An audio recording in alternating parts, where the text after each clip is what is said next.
Autoimmune డిజీజెస్‌లో రకరకాలు ఉంటాయండి. కొన్ని జాయింట్‌లను ఎఫెక్ట్ చేస్తాయి. కొన్ని పర్టిక్యులర్ గ్లాండ్‌ని ఎఫెక్ట్ చేస్తాయి. కొన్ని జబ్బులుంటాయండి. నరాలను ఎఫెక్ట్ చేస్తాయి. కొన్నైతే బాడీనంతా ఎఫెక్ట్ చేస్తాయి. సిస్టమిక్ ల్యూపస్ ఎరిథెమాటోసిస్ అనే ఒక కండిషన్ ఉంటుందండి. ఎస్ఎల్ఈ అంటాం. దీనికి కంప్లీట్ నివారణ లేదు. అంటే ఒకసారి వచ్చిందంటే క్యూర్ లేదండి ఎస్ఎల్ఈ. ముఖ్యంగా మనము ఆడవాళ్ళలో ఎక్కువగా డయాగ్నోజ్ అవుతుంది ఈ కండిషన్.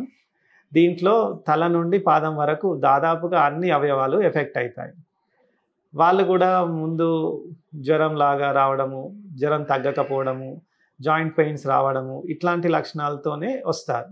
62 లక్షల మంది ప్రజల్లో మెడ్ప్లస్ బ్రాండ్ మెడిసిన్స్ కి మారడం వలన 915 కోట్ల రూపాయలు సేవ్ చేసుకున్నారు. అదే మెడిసిన్స్ అదే క్వాలిటీతో 50 to 80% డిస్కౌంట్లు. ఎప్పుడైతే మనం టెస్ట్లు చేస్తామో ఈ ఏఎన్ఏ అనేది చేసి చూస్తాము.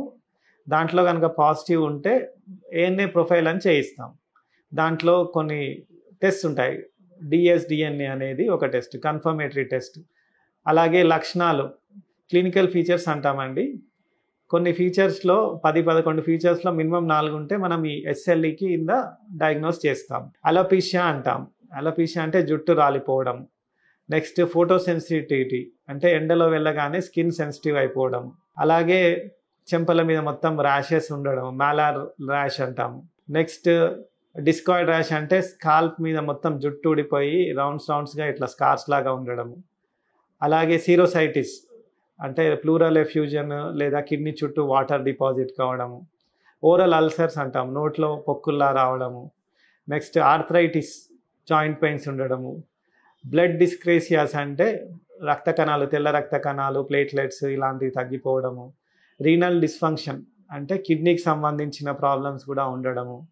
నెక్స్ట్ ఈ డిఎస్డిఎన్ఏ పాజిటివ్ ఉండడము. నెక్స్ట్ ఇమ్యూనిటీ చాలా తగ్గిపోవడము. న్యూరలాజికల్ ఫీచర్స్ అంటాం, అంటే ఇరిటబిలిటీ, డిప్రెషన్, సైకలాజికల్ ప్రాబ్లమ్స్తో కూడా ప్రజెంట్ అవుతారు. కొంతమంది సైకియాట్రిక్ ప్రాబ్లమ్ అని వచ్చిన వాళ్ళల్లో కూడా ఈ ఎస్ఎల్ఈ అని మేము డయాగ్నోస్ చేసిన పేషెంట్స్ కూడా ఉన్నారు. దీంట్లో మనము వాళ్ళ ఉన్న లక్షణాలను బట్టి ట్రీట్ చేయాలి, అవసరాన్ని బట్టి మెడిసిన్స్ ఇవ్వాలి. దీనికి మాత్రం పర్మనెంట్ క్యూర్ ఉండదండి. ఇది డయాగ్నోజ్ అయిన టైం నుండి ఒక 20 సంవత్సరాలు మ్యాక్సిమం మనిషి సర్వైవ్ అవుతుంటారు. ఈలోపు ఏదే కాంప్లికేషన్స్ వస్తుంటాయి. దీంట్లో స్టీరాయిడ్స్ చాలా ఇంపార్టెంట్ రోల్ ఉంటుంది. ఆటో ఇమ్యూన్ అంటే నేను చెప్పినట్టుగా ఇన్ఫ్లమేటరీ మీడియేటర్స్ రిలీజ్ అయ్యి ఇమ్యూనిటీ డిస్రెగ్యులేషన్ అవుతుంది. దాన్ని స్ట్రీమ్లైన్ చేసే పద్ధతిలోనే ఈ స్టీరాయిడ్స్ అనేది ఇస్తాం. మీరు వినుంటారు, కోవిడ్లో ఏముంటుంది, అది సిస్టమిక్ డిసీజ్, అందరూ లంగ్సే అనుకుంటారు. లంగ్స్ కాదండి, బాడీలో అన్ని ఆర్గన్స్ ఎఫెక్ట్ అయ్యాయి కోవిడ్లో. సైటోకైన్ స్టార్మ్ అని వినుంటారు. మన బాడీలో వేరు ఇన్ఫ్లమేటరీ మీడియేటర్స్ ఉంటాయి. ఇంటర్ల్యూకిన్స్ అని, IL-6 అని. అప్పట్లో కొన్ని మెడిసిన్స్ కూడా అంటే చాలా బ్లాక్ మార్కెట్ నడిచింది. అంటే ఆ ఇంటర్ల్యూకిన్స్ అనేవి బాడీలో ఎట్లా అంటే ఒక వాల్కనో లాగా రిలీజ్ అవుతాయి. ఇన్ఫ్లమేషన్ అనేది అంత సివియర్గా ఉండడం వల్ల వైరస్ కంటే కూడా ఇన్ఫ్లమేషన్ వల్ల డ్యామేజ్ అయ్యింది బాడీ కోవిడ్లో. అలాగే ఈ సిస్టమిక్ లూపస్ ఎరిథెమాటోసిస్లో కూడా ఆ బాడీ ఇమ్యూనిటీ అనేది మన ఓన్ టిష్యూస్ని డ్యామేజ్ చేస్తుంటుంది. అలాంటప్పుడే స్టీరాయిడ్స్ రోల్, కొన్ని వేరొక మెడిసిన్స్ ఉంటాయండి, హైడ్రాక్సిక్లోరోక్విన్ ఇలాంటివన్నీ ఇచ్చి ఇమ్యూనిటీని కొంచెం స్ట్రీమ్లైన్ చేస్తాము. తద్వారా దాని డ్యామేజ్ కంట్రోల్ చేసుకుంటూ లైఫ్ అనేది ప్రొలాంగ్ చేస్తూ వీలైనంత సిమ్టమ్ ఫ్రీ ఉండడానికి పేషెంట్స్కి హెల్ప్ చేస్తాం.